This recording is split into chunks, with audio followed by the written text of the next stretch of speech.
Hello, so lovely to be with you all.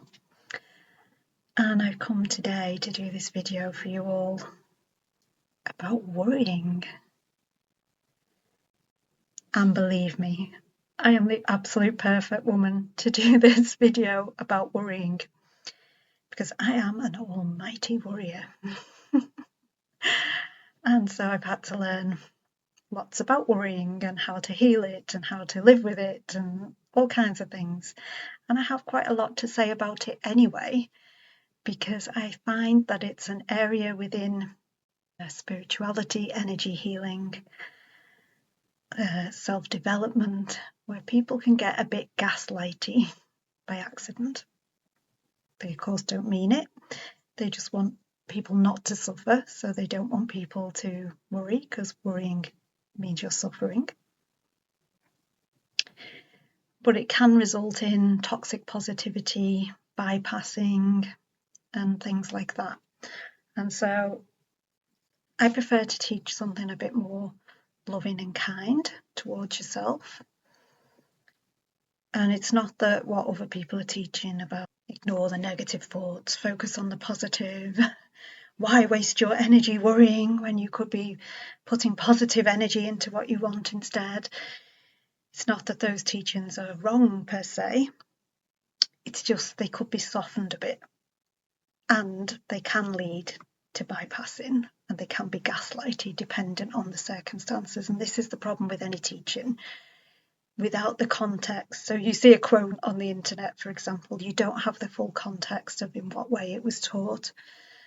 And that's the thing, we need to take this, it's very nuanced and layered actually, so we need to have the context. So hopefully I will provide some context today, and also some ways in which you can help yourself if you are worrying. So let's begin by talking about the truth of worrying. Every single person on this planet right now is worried about something. Think about it. Think about what's happening on the planet right now.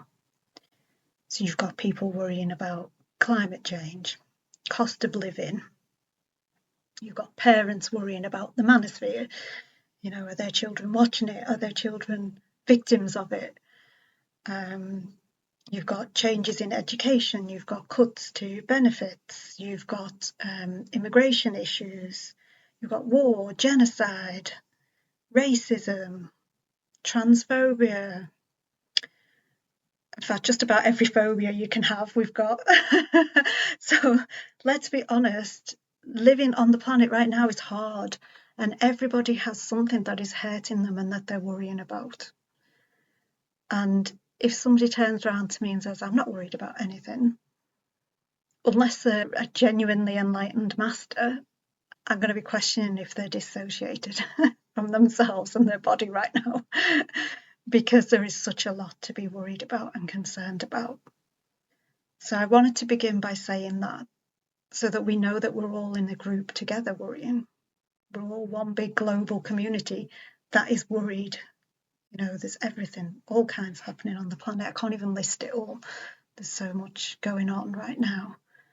So everybody has something that they're on a tenterhook about. It's their edge. They're walking that tightrope thinking, oh God, when is this all going to go completely wrong? I'm sure it is. Because the thing is, right now, there's great potential for transformation. And whenever there's great potential for transformation, the reality is it can go one of two ways, really. Because you can either take the path of the soul, which isn't easy, and it doesn't make everything right, and it doesn't stop you from challenges or difficulties, anything like that. I will say it flows better. It tends to be more challenging, but flows better, so it's a bit of an oddity, but it does do that. Or you can come at it from the shadow, a slightly less refined way of coming at it. And when that happens, generally you get a bit stagnated and a bit stuck, and you go round and round in circles, and the pattern just keeps repeating. And so there's nothing right or wrong in either of those, really. I know saying the soul's path, everybody thinks, oh, well, that's the higher path. And yeah, on the one hand it is, but it's also, the soul doesn't waste anything. So even if you were on a less refined path, the soul isn't going to waste that. It's going to make sure that you learn through it. And so that's one worry that we can put to one side, because often as well, when we're on a spiritual path, we start questioning, oh my God, am I doing what my soul wants? Am I being a good girl? Will God love me? And really what we need to do is just come back into a more grounded way of being with our choices and things. Now, some of the previous videos I've been doing for the Many Mosaic group have centered around coming into alignment with our values and our intentions and our choices. And that was deliberate, because when you've got that in place, this kind of thing gets a lot easier, because when you're choosing from your morals and your values, you don't need to worry about the outcome, because it's not about the outcome, it's about being in alignment. So when you stop thinking of it, what am I going to get? What am I going to lose? Which is what worrying is really. Then you can just come at it from, how do I stay in alignment? Now, I'll be honest, I don't have this down. I don't. There are some things I do really well at it, and there are other things I don't do so well. But as long as I keep coming back to it and keep practicing it and keep remembering it, I will get better, and so will you. So that's one way of dealing with worry. To remember that all worry really is centered in, what am I going to lose? What could I gain?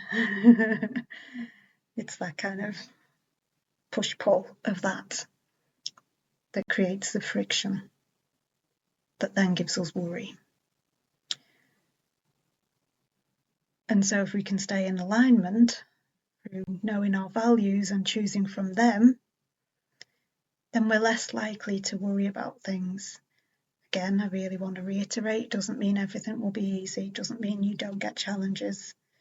It just means that every single time we come to a decision, we take it from our values, not from what we want to get or from what we're frightened of losing. And when we do that, that means it takes the stress out of what am I going to do as well, because what you're going to do is always going to be what's in alignment with your values.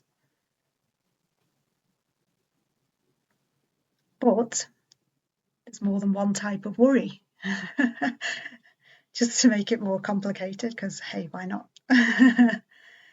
So as sensitive beings, and because, as I just said before, and you know yourself, on this planet everybody is worrying about something. It's like a heavy cloud in the collective energy on the planet is of worry. And when that happens, it's very easy for us, especially if we're quite open, to start thinking that some of that is our own when it's not. So basically the way to know this is, if you're having some negative thoughts, if the negative thought focuses on a group setting, I'll try and give something without saying anything offensive. Try and give an example that isn't offensive, but that's quite difficult. Right, so let's just use something that I have as an example so that it's hopefully less offensive. And I don't think like this, by the way, this is just an example. Let's say we go, oh, all blondes are dumb. Maybe that's a thought that comes into your head. Well, because it's about a collective, that means it's actually coming from the collective. So it's not actually your thought or your belief. I think so many people are lost in this right now on the planet as well. And because of social media and because things are quite contagious, if you will, you know, we've got reels that are flashing at us and then it's like you've been hypnotized with it. What's happening is we're all plugged into the collective now, and we're getting a bit tricked into thinking it's our own thinking when it's not necessarily. And so if you've got lots of negative thoughts like that coming in, basically you're just clearing some stuff for the collective. And if you're clearing stuff for the collective, that's actually great. Thanks for that. And all you need to do is just acknowledge that. Sometimes I just literally say, oh, thank you for clearing. And it'll be gone like that, I tell you. It doesn't come back either. So that's a good way of dealing with those kind of thoughts. But if it is pertinent to your own situation, sorry, I've actually got cat fur somewhere on my nose and I can't get it off. I've always got cat fur. I've probably got it on my top and everything. I'm always covered in cat fur. It's always on my face because I smooch them. I give them kisses and they kiss me on my face as well. But if it's pertinent to your own life and it's about you, your life, or somebody in it, or situation that is actually happening in your life, that's when it's a true worry. And those negative thoughts are not really negative in the sense that you might think they are. And they're not going to manifest. So don't worry about that. Because it's not that thoughts manifest, it's that thoughts are a lens over what your soul is already manifested. So let's say I'm going to a concert and I've got loads of negative thoughts about it. It's not that I will make the concert negative, like something terrible. It's that I'm more likely to perceive it in a negative way. So it's just a lens, that's all it is. So we don't need to go into the old-fashioned thinking that it was manifesting, because it's actually not. And that's a whole other video, that whole other video. That's probably a video series, I think. Because that was frequently taught around the law of attraction, and it's actually not strictly true. Yeah, so it's not strictly true, that. So you don't need to worry about that. Haha, bum, bum, bum, bum. Excuse the pun. It's not going to manifest. That's just a lens over things. That's all it is. But if you're having these negative thoughts and constant worry and anxiety about a situation in your life, it's actually a signal. The same way an emotion or emotional state is teaching you something. Worry and anxiety is a signal. And I'm going to explain why. So when we are being formed in the womb, yes, I'm really going all the way back to there. The first things to form are the heart and the brain and the nervous system. So it's heart, brain and gut. Those three things form first in the womb.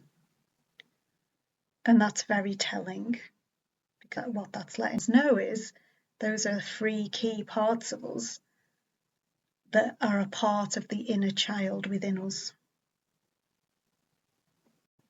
Because when you were the most inner child you've ever been, in the womb, just forming, those three things formed first. And so we also know that the heart, the brain, the gut talk to each other, and they instruct the nervous system. And if the inner child is having a tantrum because it doesn't feel loved enough, it's going to dysregulate gut, heart, brain. And when it does that, for example, you might have digestive issues, you might have an upset tummy. That's a message, it's a signal, yeah? And that comes straight along with anxiety, worry, stress, all those things that come under the same umbrella. That is a symptom of that. It's a cry for help from your inner child. The feeling blocked, numb, that is a message, and that also can happen as part of worry. It can feel shut down. That's the heart giving you a message. And the brain gives you a message by constantly going on and on and on at you about terrible things that could happen, aka worry. And it's not doing it to be cruel. It's not like a bad part of you or anything like that. It's a part of you that is crying out to be loved. And the thing that gives the brain the most messages is the heart. So if we want those messages to calm down, to be less worryful, less anxiety inducing and more positive, instead of being, oh, I mustn't think negative, quick, get rid of bat the negative thoughts away, replace it with something positive. Instead of doing that, which actually just sends more messages to the inner child, aka the brain, that it's not safe. Because if you had a little child and it was trying to tell you that it was worried, and you just, go away, don't talk about that, that would be cruel. So you mustn't do it to yourself. So this is why the way to deal with worry is actually to come back to self and give self-love. And I'm talking about the internal inner child self. So I'm not talking about go and run a bath. By all means, if that helps you to relax and helps your inner child to feel loved, you can do that. But I'm really talking about actually opening up a conversation with your inner child. And the inner child is the child archetype. It's actually a spark of light from when you were born that lives within you and is very easily accessible. Most people access it through the heart. But I've found with mine, I can actually speak to her if I address my brain. Just as much as I've addressed her through the heart as well in the past. But the brain works just as well. So if I notice I'm getting worried, I know it's basically the inner child, the baby, saying, oh, mom, I don't feel safe, you're not making me feel safe, you need to do something. And if, for example, I go, oh, I'm worried, so I'm going to try and switch off, I'm just going to put Netflix on and binge watch this TV, would I be a good parent to my inner child if I did that?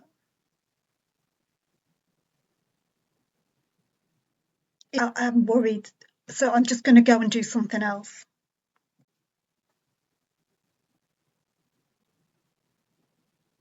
It's not necessarily unkind, but is it the kindest? Because we want to be as kind as possible to ourselves and especially to our inner children who have survived so much.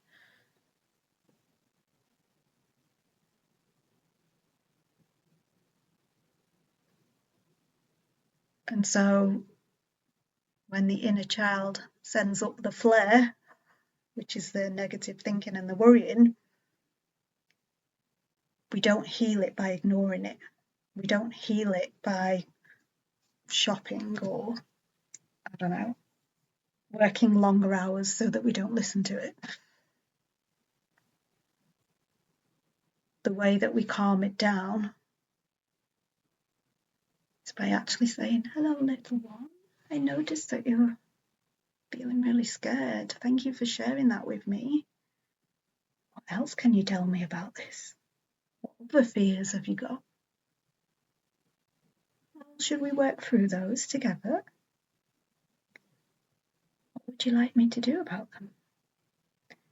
And you better believe that your inner child is very, very, very creative. So your inner child will give you the next steps, as long as it feels safe to. So this is a journey. It's not something that necessarily, I guess it depends. Certainly somebody like me who's had so much horrific child abuse when I was a child from lots of people. So my inner child, it took a very long time before she would give me anything, and I'm still working on it now. But if you had a relatively happy childhood, the chances are that when you make that first contact, you might get a little breakthrough. But it's like any relationship. So it's like you've got an upset child living in your house. If you just ignored them and shut them in a room and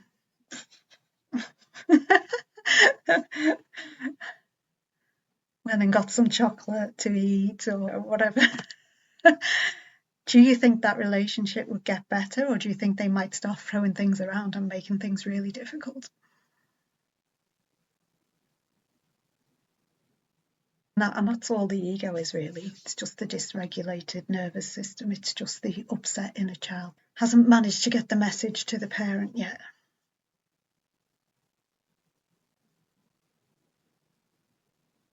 It's okay. So don't worry about it. It's like, I'm not saying you're a bad parent. Yeah, don't take it that way. I'm sharing with you my journey.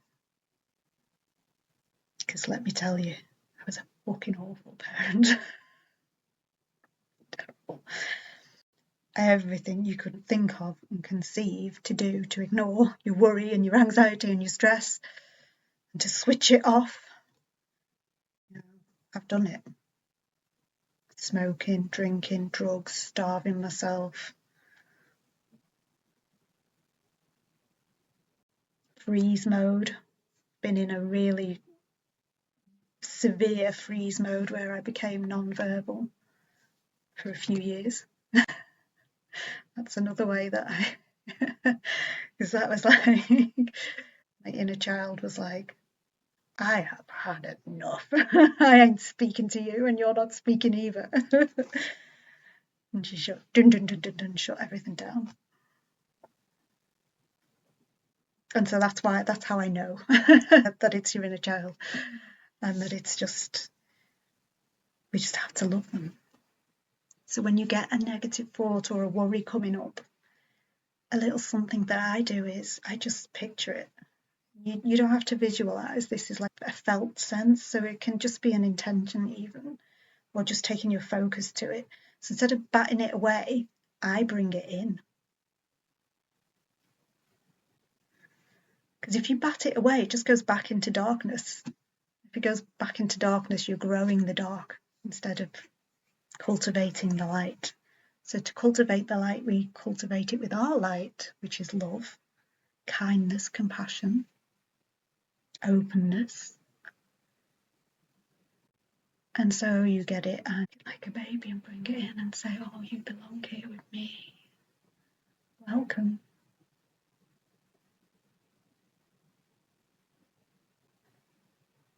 And please remember as well that worry is just your light dressed up. So it's not the dark, not really. So when I said you're pushing it back into darkness, I didn't mean your thoughts are dark. It's really the light dressed up as the dark to get you to take action. So it's just remembering to do that, that's all. Don't worry if you feel like, oh, I haven't got time, because my worry is because I'm stressed and I don't have time. The tiniest little things, especially if they're done consistently, can bring about change. You know, I always say small actions create great change. Well, loving, kind actions create even greater change. So even if you say, I've heard you, I'm incredibly busy right now, so I'm just going to stand here for 10 seconds, take some deep breaths, and that's my way of sending you some love. And as soon as I get home tonight, I promise that I will devote 10 minutes of my time to just holding you and listening to you. Treat yourself how you want to be treated. So if you want somebody, if you were worrying, to just bat your thoughts away and gaslight you, then crack on. But I doubt very much that that's what you want. If you really dig deep and think about it, you probably want that kind. You probably want a hug. Somebody that listens without judgment. Somebody that's not listening so they can jump in and fix it, change it. You just want presence and kindness and compassion. It's what every human being wants. And I'll tell you something else as well, a little secret. Because we're all connected through our heart spaces, the more love you give to your heart space and the more you practice this, the more that catches on and ripples out in your universe. And it begins with the people you live with, because they're around you, so they catch your energy.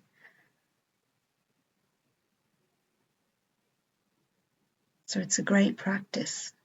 And if you really don't have a lot of time, even if you just put your hands on your heart in the morning, first thing in the morning, last thing at night, and just say, I love you, to your heart space, to your inner child. I love you. I love you.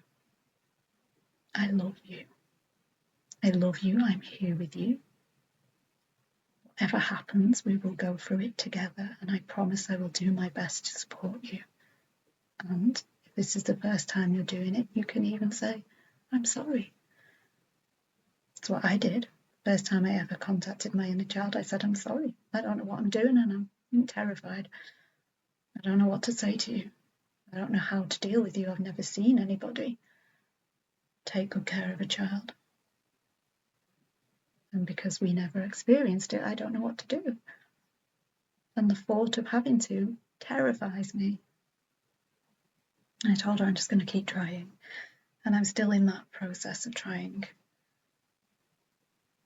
If I can do it with my absolutely terrified, shut down inner child that was literally, as you would expect a child that had been systemically abused by a family, groomed and raped.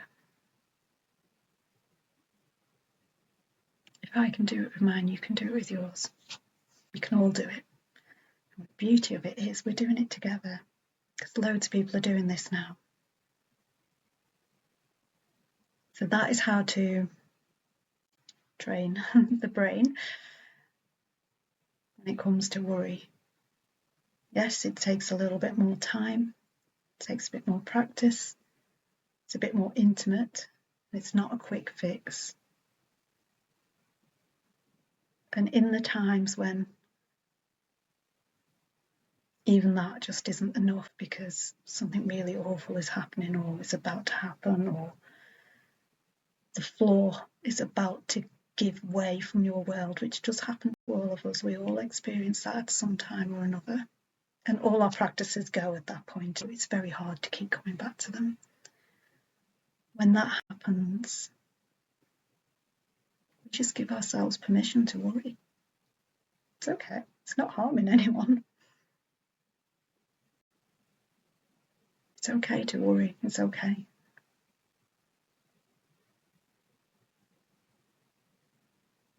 Some things are just really, really hard and challenging. They just are, and some things just hurt like hell. Warriors, children, parents, partners, problems with neighbours, work colleagues, friendship groups, whatever it is. If it's really just something that you just can't switch the worry off, the only other thing you can do is just accept it. And I'm not saying that that's easy, but if you can accept it and say, this isn't the end game, this won't be forever, and just keep coming back to yourself, to your heart, to your inner child. Keep telling the brain, it's okay, I'm listening, I've heard you. Thank you, I love you. Thank you for letting me know. That's so good of you to let me know.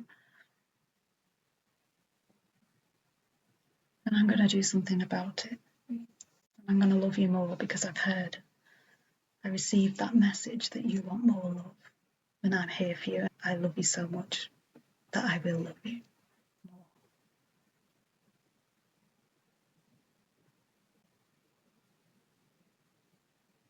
So it's okay to worry.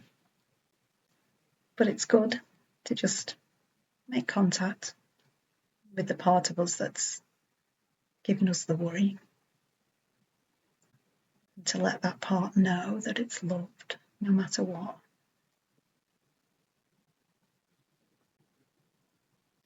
And then just see how that helps your path.